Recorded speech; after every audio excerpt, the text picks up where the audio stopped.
27 September 2024। আজকের দৈনিক সংবাদপত্র। প্রধান প্রধান সংবাদ শিরোনাম। দৈনিক ইত্তেফাক। সংস্কার বাস্তবায়নে $350 কোটি ঋণ দেবে বিশ্বব্যাংক। জোরালো হচ্ছে সংস্কার কমিশন গঠনের দাবি। গণপূর্তের 5,500 কোটি টাকার 6 প্রকল্প বাতিল। টেস্ট ও টি20কে বিদায় সাকিবের।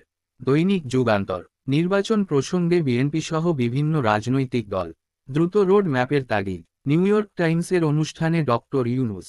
নির্বাচনে অংশ নেওয়ার কোন পরিকল্পনা নেই। মিরপুরের জীবনের শেষ টেস্ট খেলার ইচ্ছা সাকিব। ইসি গঠনের আগে ভোটার হালনাগাদ হচ্ছে না। বাংলাদেশের অর্থনীতির ঝুঁকির সংখ্যা কমেছে। শেখ হাসিনা রেহানার নির্দেশে খালি যারা। শেখ হাসিনার বিরুদ্ধে হত্যাসহ আরও 5 মামলা। বাংলাদেশের সঙ্গে সম্পর্ক হবে ইতিবাচক। 11 সাবেক মন্ত্রী এমপির ব্যাংক হিসাব। রাউজানে 2 ছাত্রদল নেতাকে অপহরণ। দৈনিক সমকাল। বাংলাদেশের ভবন সর্বস্ব সিলিকন ভ্যালি। বিদায়ী বলে দিলেন সাকিব। থানা লুটের অস্ত্রে চলছে আধিপত্যের লড়াই। হাসিনাকে এনে বিচারের সম্মুখীন করা উচিত। ভারতের সঙ্গে বিএনপির সম্পর্ক আরও ভালো হবে। নখদন্তহীন দুদকে হঠাৎ কর্মচাঞ্চল্য। নিহতের খসড়া তালিকা প্রকাশ। দৈনিক জনকণ্ঠ। মানবাধিকার ও বাকস্বাধীনতা সমুন্নত রাখার প্রতিশ্রুতি। সংস্কার কাজে $350 কোটি দিচ্ছে বিশ্বব্যাংক। সরকারি অফিসে 5 লাখের বেশি পদ শূন্য। ভারতের সঙ্গে সম্পর্কের বরফ গলতে শুরু করেছে। শেখ হাসিনাকে দেশে ফিরিয়ে এনে বিচার করা উচিত। গণহত্যাকারীদের আইনের আওতায় আনতে হবে। টেস্ট টি20 থেকে বিদায় সাকিবের অবসর ঘোষণা। এবছরও স্কুলে ভর্তি লটারি পদ্ধতিতে। দৈনিক সংবাদ। রাজনৈতিক দলগুলোর সঙ্গে ঐক্যমুক্ত হলেই নির্বাচন। নিউ ইয়র্কে মোহাম্মদ ইউনূস। কোনো বিচ্ছিন্নতাবাদী গোষ্ঠী বাংলাদেশের মাটি ব্যবহার করতে পারবে না। আন্দোলনে শহীদ পরিবারের সদস্যদের পর্যটন শিল্পের সম্পৃক্ত করা হবে। মাধ্যমিকে এবারও লটারিতে শিক্ষার্থী ভর্তি। দৈনিক আমাদের সময়। বাকস্বাধীনতা সমুন্নত রাখতে সরকার প্রতিশ্রুতিবদ্ধ। অবসরের ঘোষণা সাকিবের। 1600 কোটি টাকার সরকারি জমিতে আবাসন প্রকল্প। ভারতের উচিত বাংলাদেশের মানুষের পালস বোঝা। লক্ষ্যমাত্রায় ব্যর্থতার কারণ জানতে চেয়েছেন আইএমএফ। অপরাধী হলে ফিরিয়ে এনে শেখ হাসিনার বিচার করা উচিত।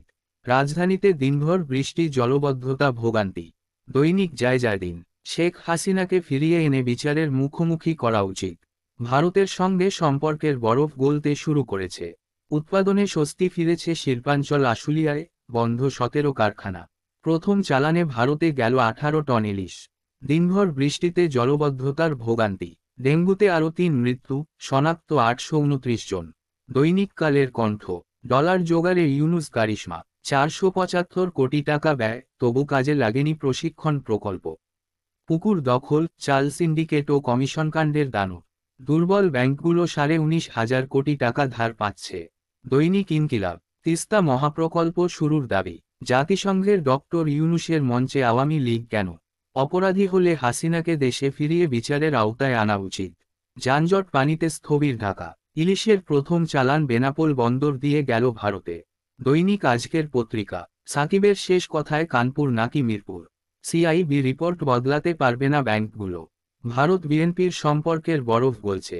সাবেক মন্ত্রী, মেয়র, এমপির 15 জনের ব্যাংক হিসাব জব্দ। আমাকে কি ভোটে দাঁড়ানোর লোক মনে হয়? ডক্টর ইউনূস। দৈনিক নয়াদিগন্ত। সম্পর্ক সুদৃঢ় করতে চায় চীন। ব্যাংকের পরিচালক পদ হারাচ্ছেন অর্ধশতাধিক ফেরারি আওয়ামী লীগ নেতা। পরিকল্পনাকারী জামায়াত নয়, এটা ছিল নিপীড়িত মানুষের আন্দোলন। ভারতের সাথে সম্পর্কের বরফ গলতে শুরু করেছে। শেখ হাসিনার বিরুদ্ধে আরও 3 হত্যা মামলা। দৈনিক কালবেলা। থানায় পুড়েছে নথি, আলামত মামলার ভাগ্য অনিশ্চিত। অপরাধ করলে হাসিনাকে এনে বিচার করা উচিত। সম্পর্ক উন্নয়নের সমান আগ্রহী বিএনপি ও ভারত। ধন্যবাদ। তথ্যসূত্র অনলাইন নিউজ পেপার। সংগৃহীত।